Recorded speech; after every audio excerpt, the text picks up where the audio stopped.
Каулар.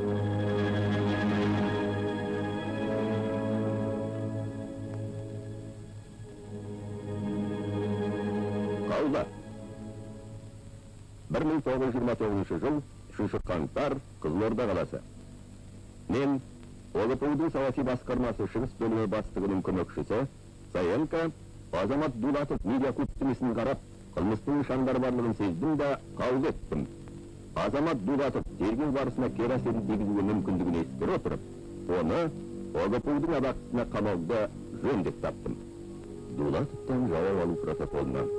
Мен 1885 жылы Торғай облысы Сарғопа болысының бірінші ауылында тудым. Әке шешем мал шаруашылығымен айналысты. Әкемнен 12 жасында, шешемнен емшекті айырылдым.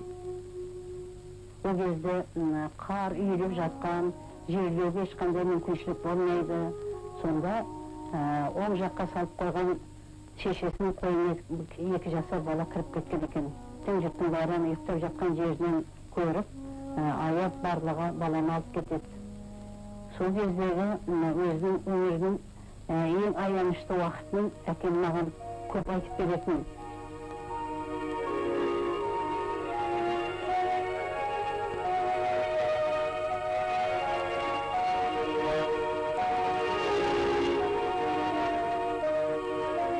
Ал енді мені әке орнына асыраған ең үлкен ағам Асқар.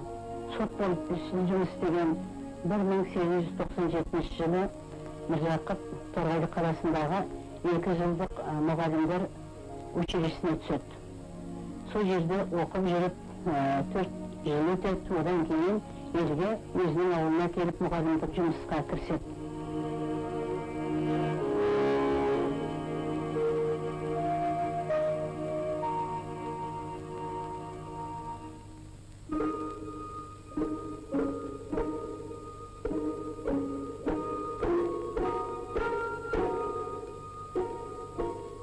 Басында, қазақ халқының басында енді үлкен көп оқиғалар болды тарихи. Біздің қазақ зиялыларымыз Алихан Бөкейханов, Ахмет Байтұрсынов, Міржақ Дулатовтар қалай келді деп ойлаймыз. Олар енді ол кезде келгенде қайраткер болып түсіп келді.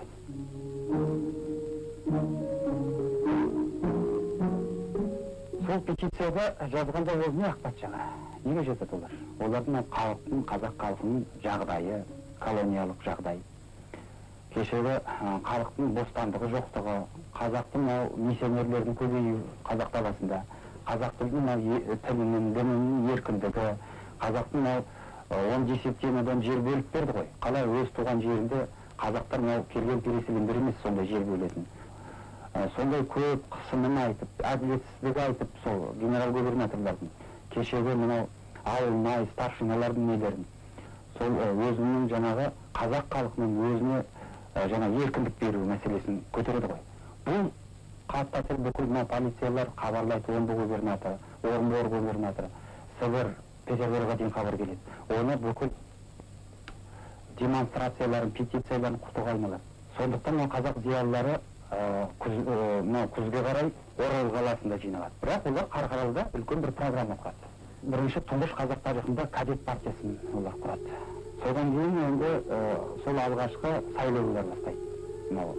Мемлекеттік дума, государственный думаға. Государственный дума деген ең сол әділ сол кездегі бір несі болатын еді, орында еді. Ресейде. Петербургға барған зиялылармен Ахмет Байтұрсынов бар еді. Ахмет Байтұрсынов, Міржақ Дулатов олар сөзге барады. Енді олардың петициялары да қолдарында жазған. Петиция патшаға барып жауап қойды. Министрлерге олар қабылдамай не істейміз?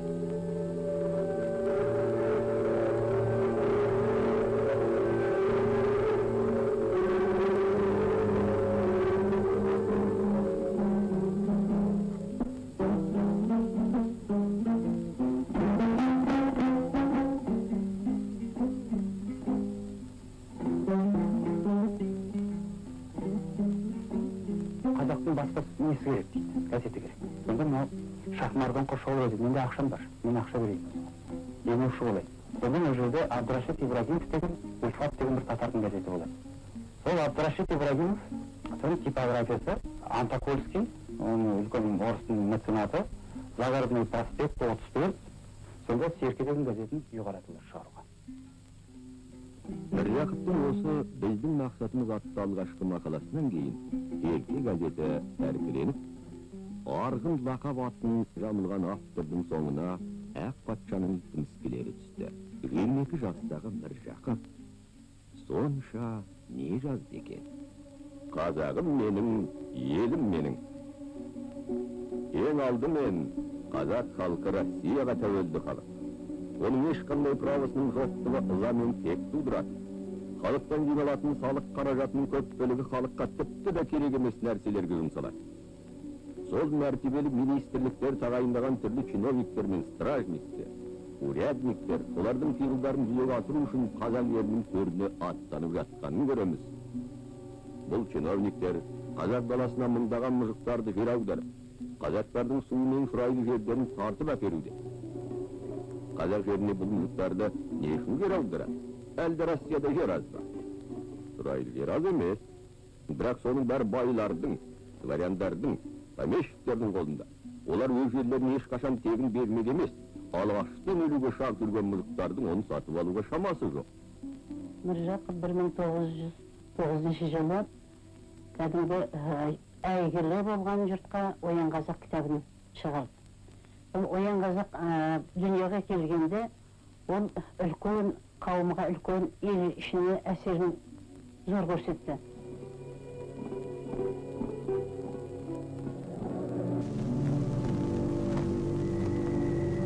Орыс академиясы 14 жылға Оян қазаққа берген бағасы. Дала перзенті Міржақып Дулатов қазақ халқының бостандығын армандап, өз халқына Оян қазақ деп қуатты ұран тастаған. Жаңа өмір құлышысы оқу ағартусыз қазақ халқының болашағы жоқ деп ұғынады. Отыршылық өмірге көшу, әйелдер жағдайын өзгерту, оның өзгертісін алтын арқауы, ол азамат ақын деп сондай баға берген еді. Ол кездегі империяда отырған академиктер орыстардың. Енді тағы да бір ғажабы Александр Бениксен келкежей француздың зерттеушілері Париждегі. Бөкейханов, Ахмет Байтұрсын, Міржақып Дулатовтарды Джавахарлал Неру, Махатма Гандилермен сондай салыстырады. Олардың бүкіл Орта Азия топырағында ұлы қайраткерлер ретінде санайды. Сонда мынау Серке газетінің соттаған құжаттары, документтері қызық енді оқысаңыз. Сонда жаңағы Оян қазаққа байланысты. Содан олардың авторын білді, Міржақып екенін. Жандарм басқармасына мен жайлы хабар жеткізетін жансыздар да табылды. Сөйтіп, 1911 жылы тұтқынға алынып, 2 жылдай Семейдегі түрмеде отырдым. Сіздің зор мәртебелі құзырыңызға Торғай облысы, Сырғала болысы, бірінші ауылының қырғызы Миряков Дәуітовтың мамырдың 5 күні Орынбор қаласынан Томск қаласына кеткенін жеткіземін. Унтер-офицер Гилин.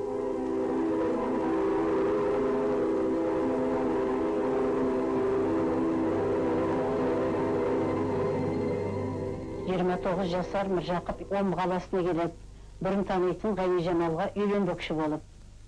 Тойлары Кулым зеліндейтін сол Омбы қаласына бір станция жерінде той жасайды. Оның ішінде Мағжанда болады. Сонда Омбы қаласында оқып жүрген Сәкен Сейфуллин, Қошке Кемеңгеров, ол құданды алып келеді. Той жасап болғаннан кейін Міржақып Ғани Жамалды алып Орынбор қаласына келеді. 14 жылы.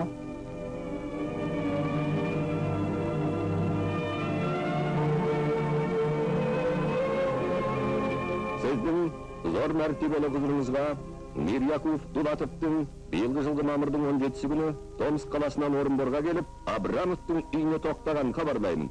Унтер-офицер Гилин. Міржақып Дулатовтың бір қыры тұңғыш қазақ тарихында, түрік халықтарының тарихында, Орта Азиядағы тұңғыш қазақ романын жазған, Бақытсыз Жамал деген роман. Сол Бақытсыз Жамал роман қазақ Міржақып Дулатовқа үлкен атаға келді, атын жайды. Кешегі Фатих Каримов, Исмаил Ғаспринский деген жолдастары, Андрей Белый, Шығыстан институтындағы Агафангел Крымский, Гордлевский академиктерге ол жіберген еді. Оларға қатты әсер етті. Қалай қазақ топырағында романдар шығып жатыр.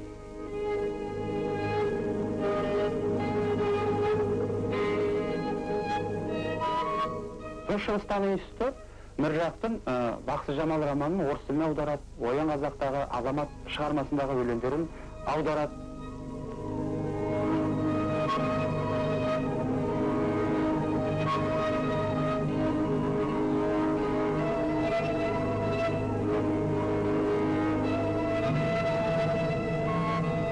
Мәселен, біздің қазақ зиялылары қазақ халқымызға бостандық әкелеміз деп не істемеді дейміз, мәселен. Бүкіл империядағы патшалардың бүкіл құжаттары бар ғой, екінші күн алып отырады екен. Сонда мына ақ патшаның Николай II-нің бүкіл құжат документтерін Алихандар міржақтар оқып отырған екен. Сонда бір қызық бір документ шығады, 15-ші жылы. Сонда әскери министрдің ақ патшаға жасаған бір осы құжат, совершенно секретный деп береді. Соның ішінде қазақтарды, қазақ халқының жігіттерін әскерге шақырмау жөнінде. Неге? Біз оларды шақырсақ, соғыс жүріп жатыр, немістермен. Біз оларды шақырсақ, олар ертең үйлерде әскери жаңағы немен үйренеді, қалай ату, зеңбіректермен, бүкіл әскери қалай тұрады бәрін. Соны ертең соғыс біткеннен кейін олар өздері әскер құрып алады, үйреніп алады. Олар Кенесарының ұрпақтары деп жазады.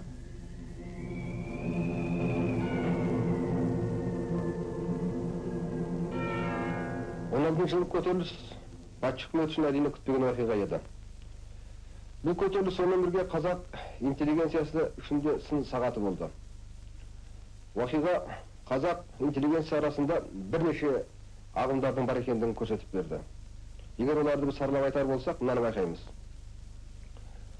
Ел арасындағы атқа мінерлер, тілмаштар, болыстар, әскерге алынатын жігіттерді алдап, әскерден алып қалам деп, ақшасын пайдалануға тырысты. Оларды шығынға батқызды, қорлады, тағы басқа білген істеді. Бұл бірінші топ. Екінші топ, мына Жангелдин, Әлиби, Бақытжан Қаратаев сияқты интеллигенттер көтерілісшілердің белгілері жанында болып, оларға әртүрлі кеңестер беріп, көтерілісті бағыттауға тырысты. Бірақ олардың рөлін орнын асыра бағалауға болмайды, олар көтеріліске соншалық тікелей үлкен ықпал етті деп айту әрине артық болар еді. Ал үшінші топ, бұл әрине мына қазақ газетінің төңірегіне топтасқан, соның басшылары бұл Әлихан Бөкейханов, Ахмет Байтұрсынов, Міржақып Дулатов, тағы және басқа сол кездегі белсенді қазақ интеллигенттері еді. Бұлар мәселені былай түсінді. Патша үкіметі егер де қазақтар әскерге адам беруден бас тартса, онда патша үкіметі сөзсіз оны аяусыз жаншып басады. Демек, ел үшін бұл өте ауырға түседі деп олар түсінді. Сондықтан халықты көтеріліске ашық қарумен қарсы шығуға олар қарсы шықты. Шын мәнінде патша үкіметі аяусыз көтерілісшілерді басты, жаншыды, алам деген жастарын түрлі қара жұмысқа алып тынды.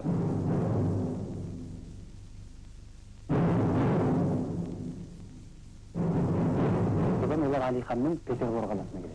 Февраль революциясына қатысады.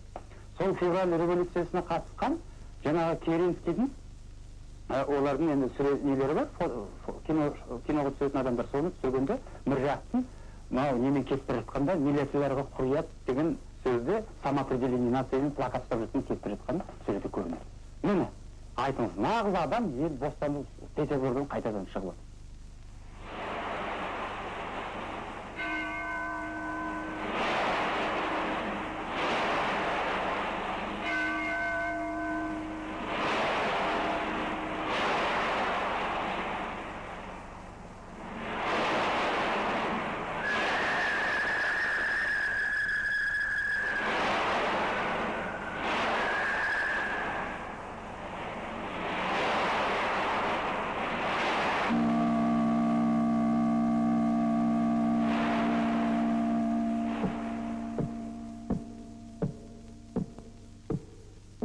Дулатовпен бұның жүзбе-жүз жауаптасу протоколынан.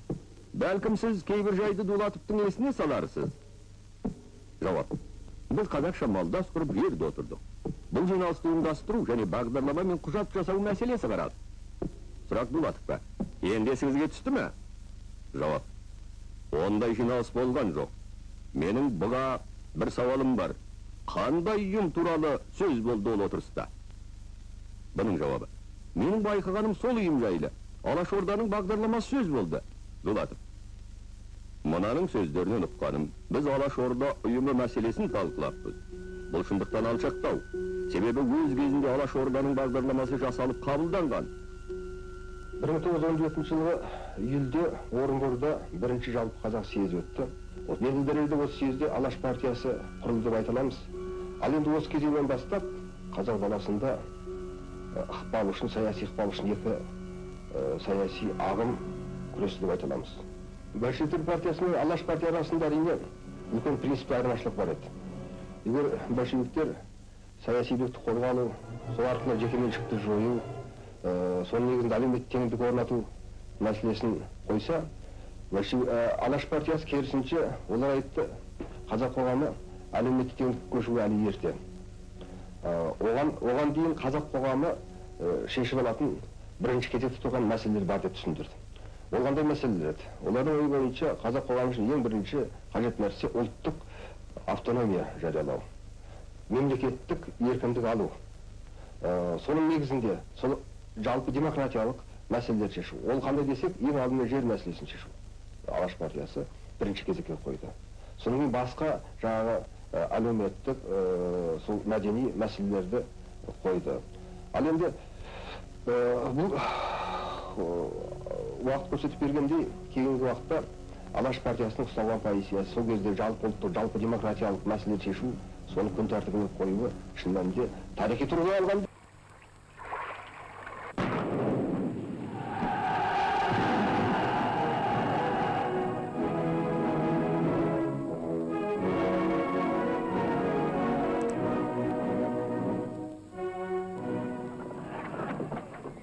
енді ол аласапыран кетті.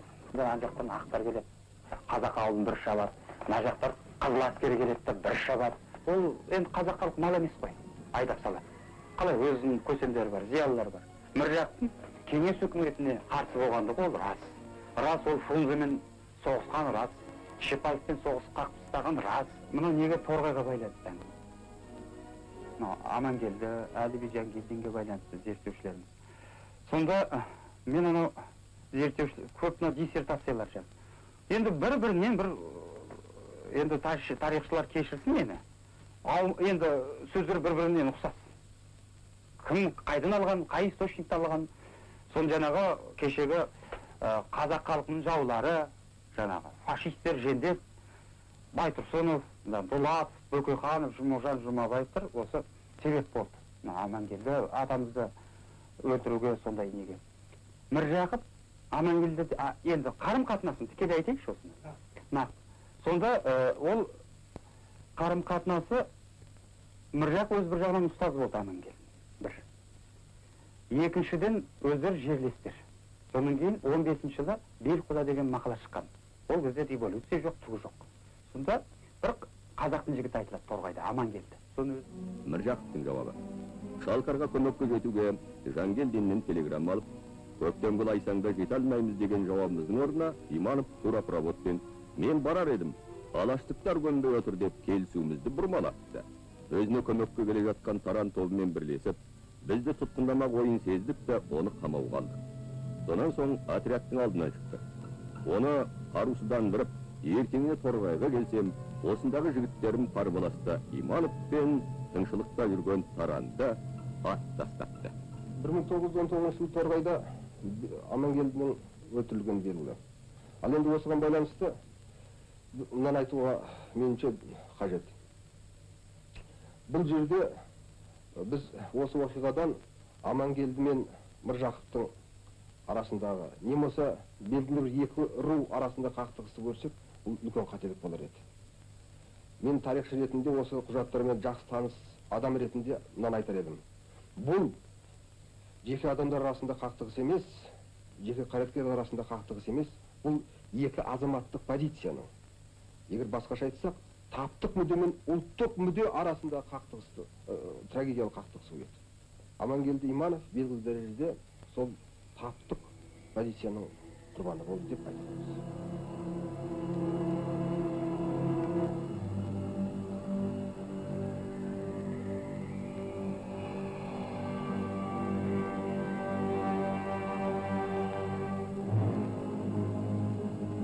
Семейдегі Алашорда өкіметінің әр үйі.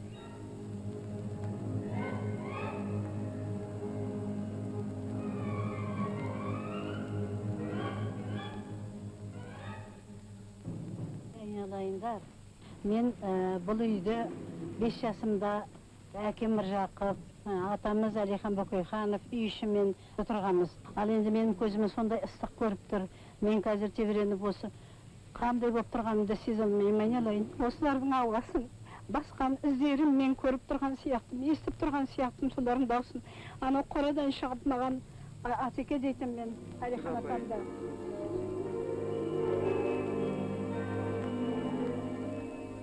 1921 жылы әкем сол жерде сот қызметін атқарып жүретін. Анда-санда үйге келіп кететін. Бір күні бізге бір суық хабар келді. Міржақып түрмеге жабылды деген. Содан шешем екеумізді сондағы біз Ақберді қажының ауылы, Өміртайдың ауылы бізді сайлап, тамақ, үй жиып барлығы соққыс ортасында біз Семейге келдік. Осы жерде тұрып қарайтын едік қой, осы жерден қарайтын едік. Ай жаным-ау, ана мені Тасқамауда өткен күндері қорлық көрген заманмын.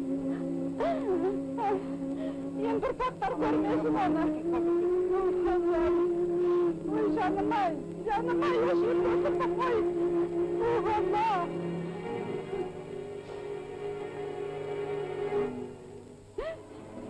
Халқың деп еңіредің. Басымды бердің құрбандыққа, келеді деп ойладым екесіміз артынан.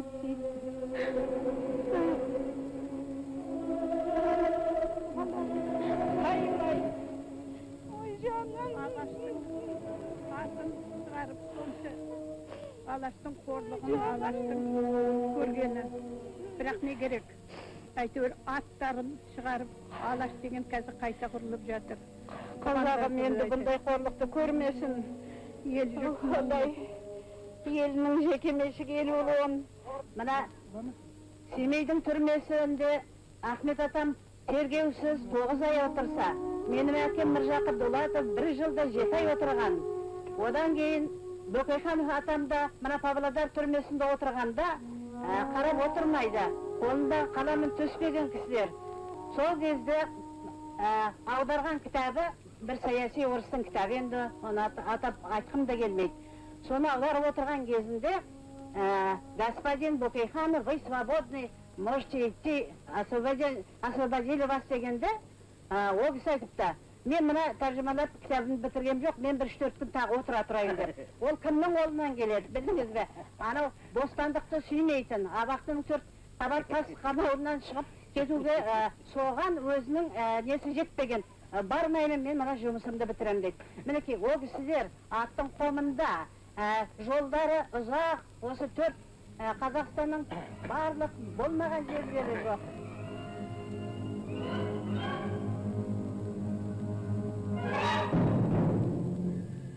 Яғни Алаш интеллигенциясының 20-шы жылдардың ортасындағы тағдыры туралы айтқан кезде біз Иосиф Сталиннің Ақ жол газетіне газет туралы қатына тоқталмай кете алмаймыз.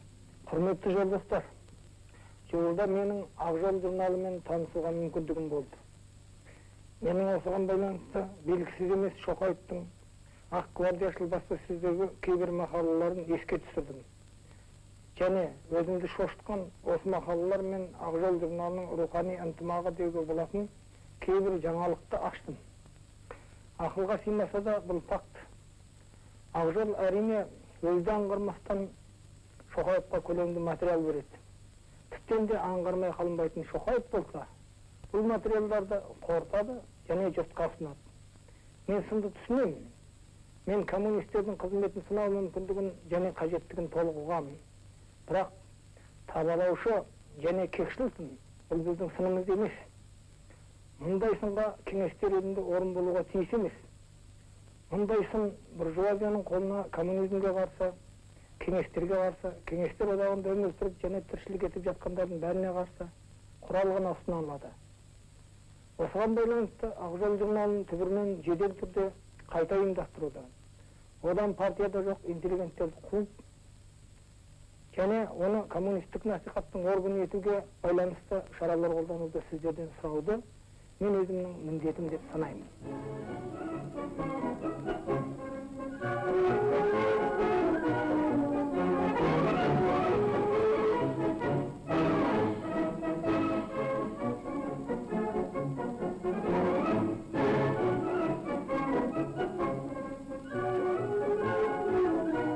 Осы кезеңнен бастап барлық жерлерде Алаш интеллигенциясын жұмыстан қуу және партиялық органдардан аластау тікелей қолға алынды.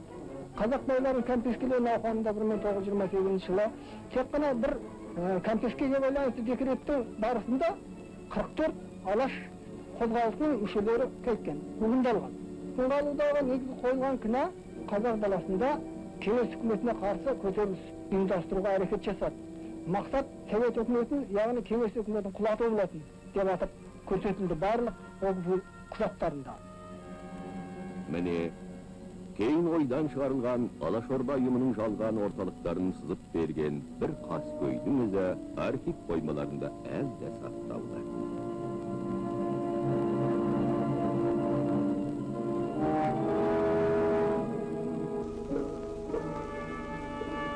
Біздің Міржақып пен Ғайны Жамалдың семьясында 5 бала туды. Шешем ең тұңғышы мен болдым. Менен кейін Абылай дейтін ұлы болды. Одан кейін Халида дейтін қызы.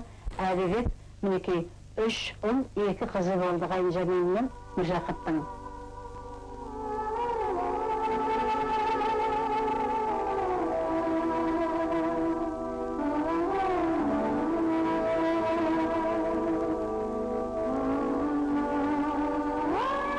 Айыптау шешім. Алаш партиясының басшылары бүкіл қазақтық съезд шақырып, Қазақстан автономиясын жариялап, Алашорда үкіметін құрды. Олар орыстың ақ гвардияшыл казачествосымен тізе қосып, советтерді дыратып, земство мен азаматтық комитеттерді қалпына келтірді. Дулатов 1921 жылы Ташкентте контрреволюциялық ұйым құрды. Ақ гвардияшылармен байланыста болып, Совет өкіметін құлатуды ұйымдастырды. Осындай қылмыстар үшін ОГПУ коллегиясы Дулатовты әуелді ату жазасына беріп, кейіннен 10 жылдық концлагерге ауыстырды. Бір күн ана қарауылдың кісілері шешеме сыбырлап айтып қойыпты. Жүргізет Міржақыпты. Қызылорданың станциясында жақын тұратымыз, жүгіріп сол жерге келдік, вагонды көрдік. Қасында 2 солдат тұр. Сосын терезеден әкемді көріп қалдым мен. Әкем орамалымен сол бұлғап, ана жақтан бізге көріп тұрмын деген ишарат білдірді.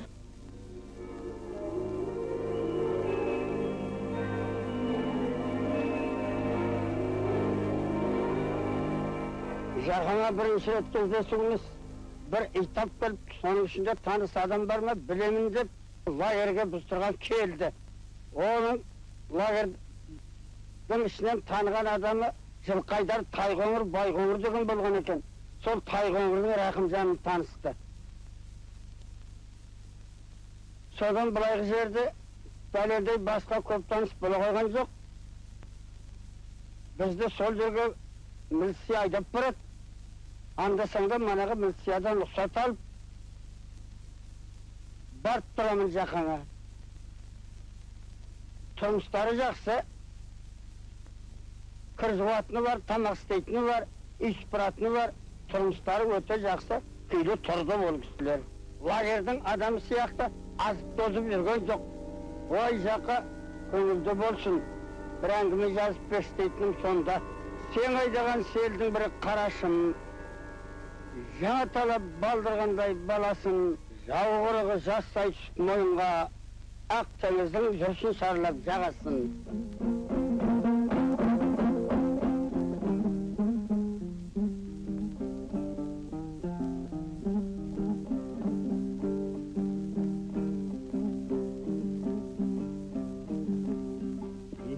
Қара күндерде жұлдызсыз айтсыз түндерде жол таба алмай сенделіп адасып алаш жүргенде бұл күнгі көп көсемдер сұраймын сонда қайдедің сұраймын сонда қайдедің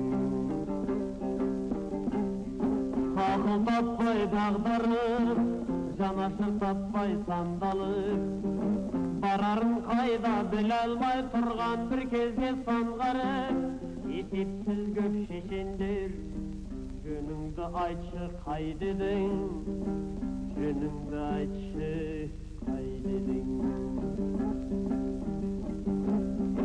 атадан бала айрылып қан Қанаты сынып қайрылып, қасірет толып жүректе тұрған бір кезде қайғырып, толып жатқан қамқорлар. Елде жоқ едің, қайдедің, елде жоқ едің, қайдедің. Құландай үркіп желдерің, қалдырып мекен жерлерің, жаяу жалпы жалаңаш қатын-бала ерлерің. Аштықтан қырғын тапқанда сыпыра жомарт қайдедің, сыпыра жомарт қайдедің. Сарыарқа сайран жерлерім, көкорай шалғын көлдерім, бәрін жауға алдырып асқар тау биік белдерім. Қысылып қазақ тұрғанда данышпандар қайдеді. Bir күні сол мен институтта сабақта отырғанмын, мен Қарнай ағам сол келіп мен оқып жатқан жерімен сен жүр Гүлнар, үйге барайық деп мені алып шықты. Сосын Көкбазардың қасында біздің әлі кафедра базарға әкеп ең өлімен тойдырды. Мәнді берді, үйтті бейтті. Сол үйге жақындай бергенде ағам құшақтап жылап қойы берді. Папан қайтыс болды дегенде мен сол жерде жылап есімнен танып қалдым.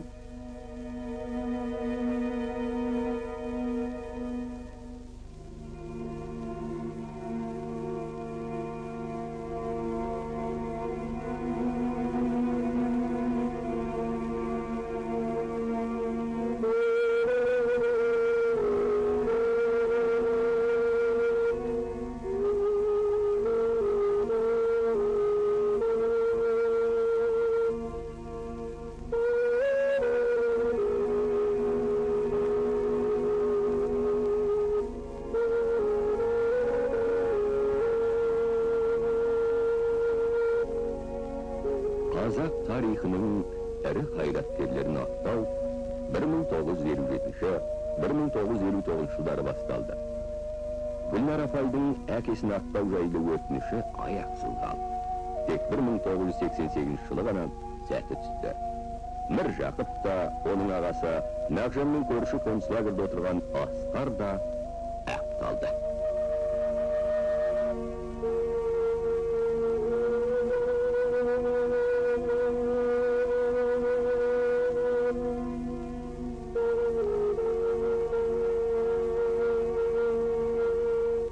Bir кезде Жақан Абай рухына табынып, Абай біздің бірінші ақынымыз болғанда, біз сол кісінің аруағының төңірегінде ұшып жүрген құртақандай періште болармыз деген екен.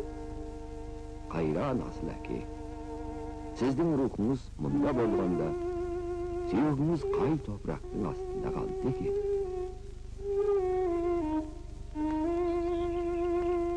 Міне алыстағы Карелия. Белгісіз бір Сосновец деген мекен.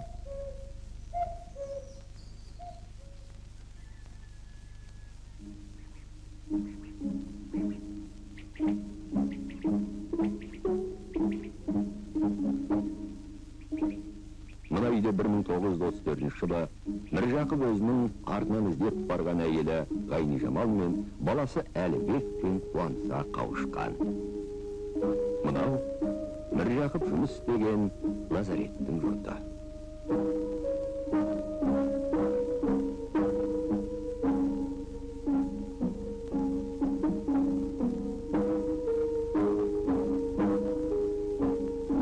Жас ғалым Марат Әбсәметовтің тынбай ізденуі өзінің нәтижесін бергендей. Қазақ емессіз бе дейді маған? Мен қазақпын деп. Қазақ болсаңыз, мен бір қазақты біліп жетім дейді. Ол қай қазақ? Бір Даулатов деген қазақ деді. Менің шешем дейді, ерте кезде соны шешем, яна Мария Иван Соколова айтып отыр. Менің шешем ол кезде лазаретте солар көмек жасап жүрді деді. Сонда Міржақып Дулатов істеп жүрді. Содан Міржақып Дулатов қайтыс болғанда, мен шешем өзім кішкентаймын қызбын. Сонда сол Карел бейітіне барып, сол жерде гүл апарады, қарай, бұлай сырлап қояды, сол есімде қалды деді.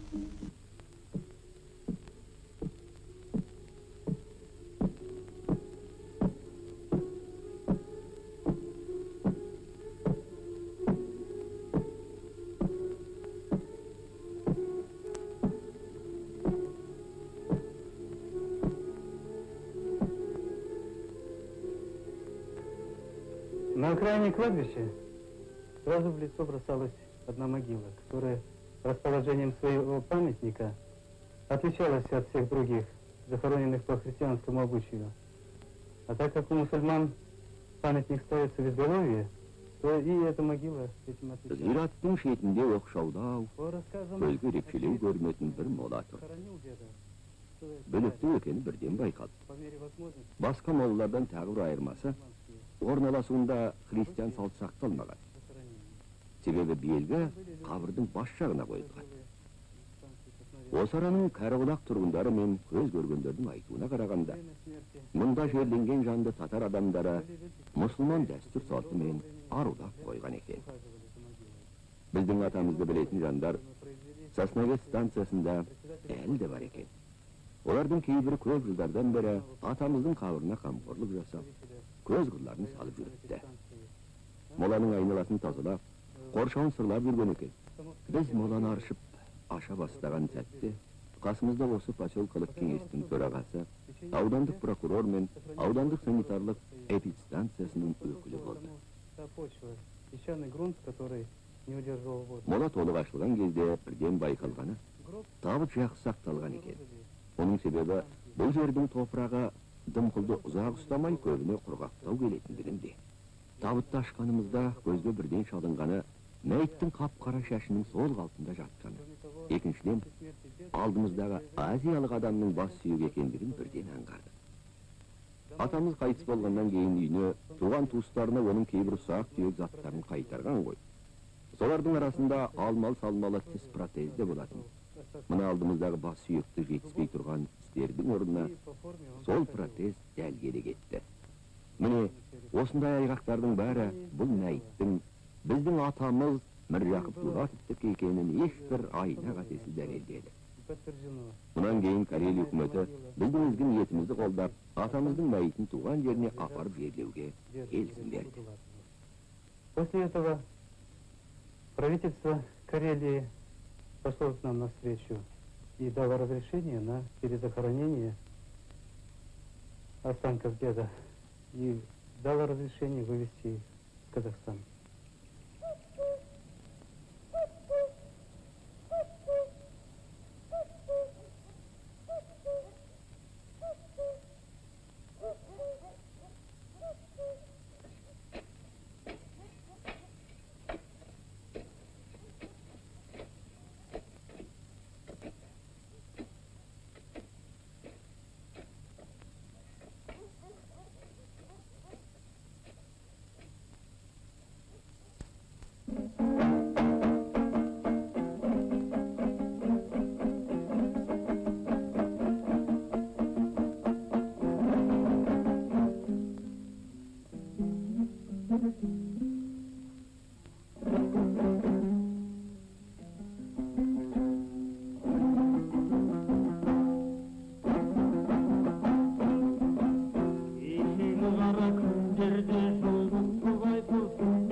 Atadan bala ayrılıp, kanatı sınıp kayrılıp, hasret dolup yürekte turgan bir kezi kaygırıp, solum satkan kamkorlar.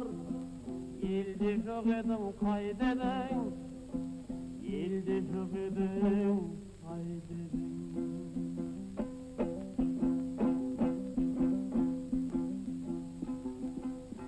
қандай үркіп елдерін қалдырып мекен жерлерін, жаяу жалпы жалаңаш қатын бала ерлерің, аштықтан қырғын тапқанда сыпыра жомарт қайдедің, сыпыра жомарт қайдедің. Кедейдің торын қайнатып, майданға жасын айдатып, тіл жоқ, көз жоқ, басшы жоқ, өлімге басын байлатып, жіберерде жаным-ау, жанашыр жақын қайдедің, жанашыр жақын қайдедің. Енді бүгін кім жаман, намыстан емес кім надан, қамқор емес кім жауыз, жомарт емес кім сараң, өтем емес кім жалтақ, шешен емес жоқ адам. Бәрі білгіш, бәрідер жеткіздің Алла тағалам, бәрі білгіш, бәрідер жеткіздің Алла тағалам.